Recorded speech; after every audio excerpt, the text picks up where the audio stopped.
Hello, hello, and welcome back to Scholastically Natalie, where I would, in fact, like to apologize for being gone for the past week. We went back to the office, and in short, I died a little bit.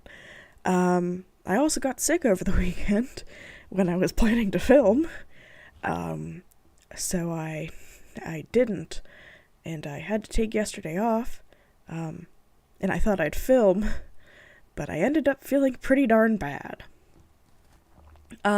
So today I want to introduce to you a little project that I would in fact like to work on, see how you guys feel about it.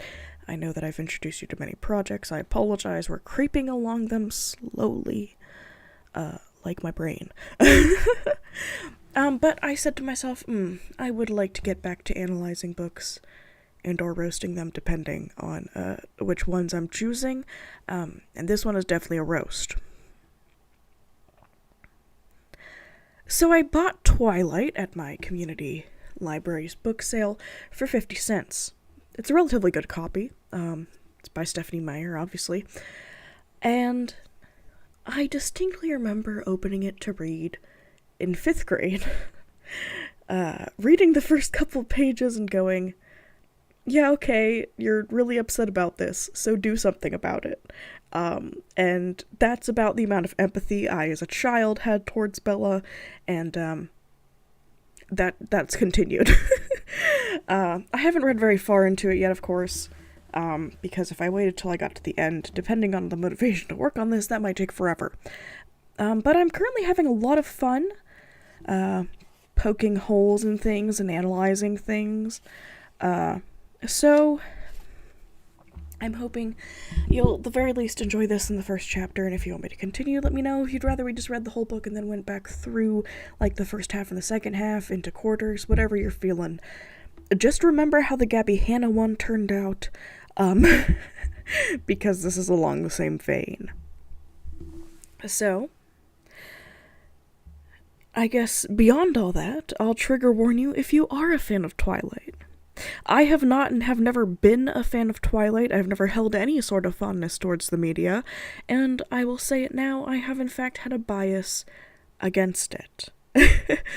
So, I have warmed a little bit to it, mostly through the invention of fanfiction crossovers, but I've never liked Bella, and since this book's through her point of view, and so is the rest of the series, we're probably not gonna be able to go far without me just being kind of mean. So I will warn you, this is Twilight the Roasting. I would call it the analysis, but yeah, I'm probably gonna get snarky, because my self-pity meter for, like, when I'm interacting with other people, you have a very short runtime of going, oh, poor me, everything's so terrible, before I stop caring and start being like, okay, so what are you gonna do about that? I think for me, we got to page 6. That's where my little notes start getting a little snarky. So I figured today we could just look at the preface. Why does that say chapter 8? I'm sorry. I was reusing not somebody else's, one of my other PowerPoints, because it helps me keep things organized, and I forgot to delete the chapter 8. But I have gotten so far into this part that I do not want to stop and go again.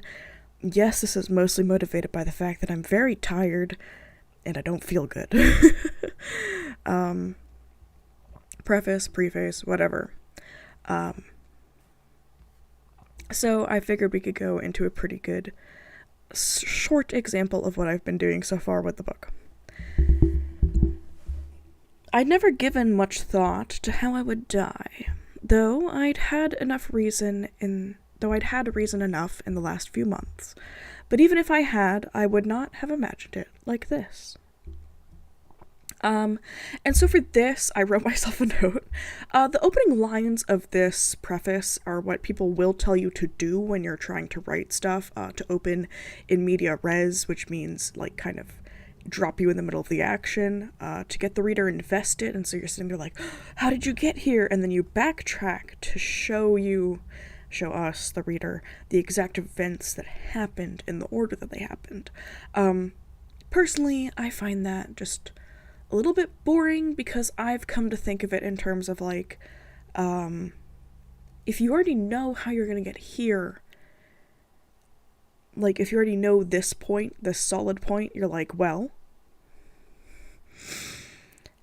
I know that you're gonna be fine up until here.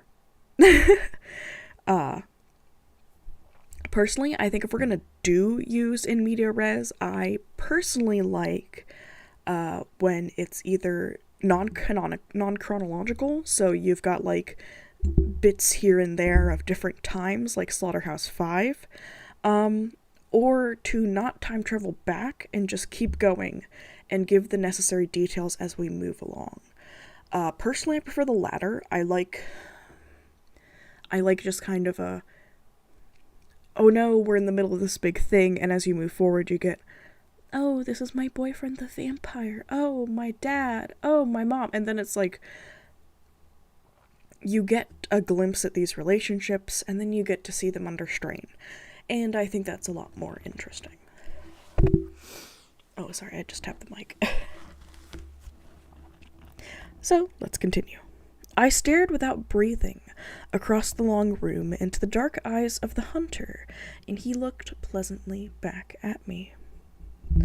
Which I do like the use of the hunter. It's a good mystery, like who's hunting her and why, something to get you initially started if you are going to use this technique. At least she's keeping it vague enough that we don't know who it would be. Although I am fairly certain that in this book they do call somebody like the tracker, which is literally just the hunter, so like...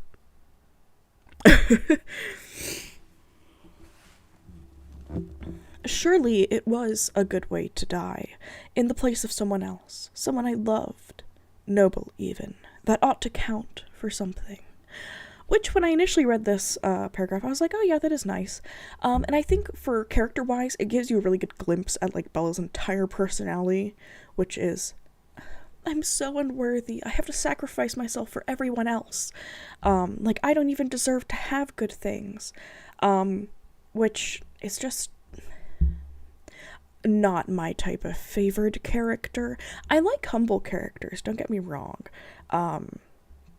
Like My Hero Academia, I like Midoriya Izuku. Like, he's pretty humble.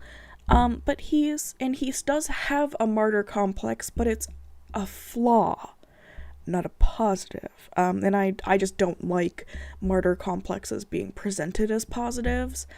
I think being able to sacrifice things is important. But a character who just sits there and goes, oh no, I'm so terrible. Oh, I'm so unworthy to have all these good things. Well, they're not really living their life, they're just waiting for it all to go away. Which again, could be a very interesting character flaw to be tackled. But I don't know, I don't like how it's presented so positively.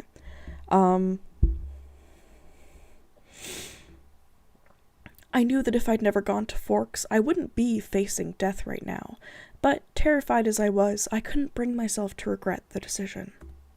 When life offers you a dream so far beyond any of your expectations, it's not reasonable to grieve when it comes to an end.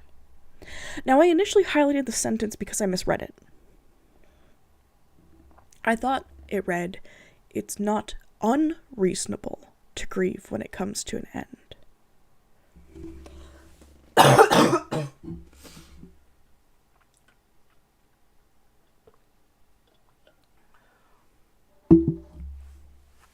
Sorry, the talkie talk makes my voice box unhappy with me. Because for me, that would have been a much, much more powerful statement. Oh, you've been given this great thing. Why wouldn't you be sad when it ends? Again, I don't like this sort of martyr complex where it's just like, sit back passively and let people take away the things that make you happy because you deserve to suffer. No, you don't. Fight. Yeah, I think my personality just might be like diametrically opposed to this setup of Bella. Admittedly, maybe throughout the rest of the books, she does decide to actually fight for herself. Although, in the future, I see it being more of a transfer as to, like, me dying would make Edward sad, or, like, me dying would make my child sad, or like I have to fight for somebody else, and it's not ever like for herself. I could see that very easily happening with her characterization currently. And lastly, the last sentence we have, the hunter smiled in a friendly way as he sauntered forward to kill me. So far, even just in this preface, we have two adverbs, which would be pleasantly and friendly, that are describing something a person's doing. You know what would be a much greater way to write that? You already know my position on adverbs. I hate them. Sometimes they're useful, yes. But when you're trying to create a scene with tension, which obviously this is, you don't use adverbs. Here, and I mean, you've already had Bella using slightly more ornate language in the first sentence. I've had reason enough. Normally in modern words, you would say, I've had enough reasons. So to have that already kind of overly formal way of speaking, why wouldn't she be descriptive? So for me, I think, especially since this is the ending sentence of the preface, the hunter smiled in a friendly way. No. The hunter smiled at me in a way that Jacob or Mike would smile at me as we passed each other in the hallway. I could almost feel as though I could trust him.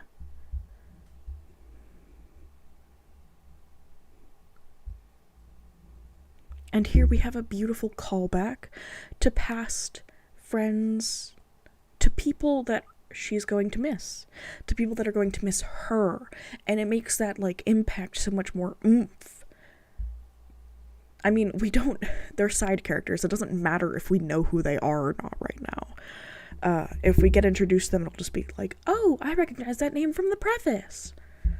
It's not going to be anything else for us.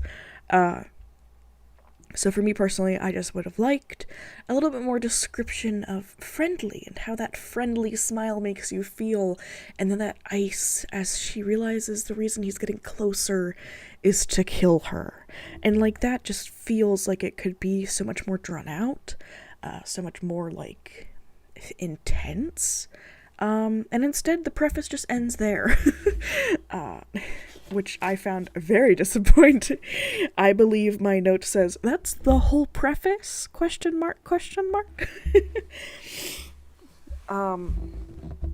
And I said, you're better off just starting the story than doing that, and I agree. Having this kind of preface does not help anything.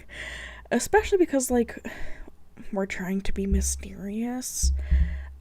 As if we aren't getting bonked on the head with what people are. And I do think that if you can't keep your audience engaged in the first couple pages, that's when you do a preface like that. And I mean, that preface, personally, I don't even think is that engaging. All it does is make you go, oh no, who's gonna murder Bella? And like, if you think this is a normal book, and you see Hunter, you think it's somebody who's gonna shoot a deer. Which, I mean, might make you excited and interested in, like, you know, knowing why somebody who hunts would want to kill her. But, like, at the same time, it's not anything that bold or, like, attention-grabbing. Like, so many first-person stories are a record scratch, don't you want to know how I got here meme. So, like, although admittedly this was released at the time that was popularized. So it's not like she wasn't following a trend or starting one. I don't remember exactly when or where this was released because I wasn't into it at the time. But I don't know. Just in terms of now, yeah, this kind of opening is like one of my biggest hatreds. Which admittedly is ironic because I am fairly certain as a young writer I've done this before. But I feel as an older writer I wouldn't, which is what's important to me. And of course, you can add prefaces or prefaces or whatever you want to call them, however you like. Personally, I just want them to have a bit more meaning than, oh, my book's gonna be interesting, I swear. I want prefaces to inform how you come into the story and how you interpret things. Admittedly, this might add a bit more suspense as you ache and wait to see who the hunter is, but honestly, by the time we got to page 6, I forgot all about the preface because Bella was so freaking depressing. However, I have been working on highlighting all of the pieces that I thought were nice, the sentences. I enjoy some of them. We see glimpses of subtlety that are then erased, which I think is quite funny. So yeah, that is my little glimpse as to what I would like to do with Twilight. I do feel kind of excited about it. I was really enjoying myself doing this today, which made me honestly feel better because I was feeling like garbage. So let me know what you think, if you'd like to see more, and I will hopefully be geared up for a longer video later when I don't feel like dropping dead. It's really just a bunch of sinus pressure, but oh my goodness, am I just exhausted and crappy feeling. So I'm hoping I'm gonna go to bed early and sleep most of it off, because I am tired. And with that, Scholastically Natalie is out.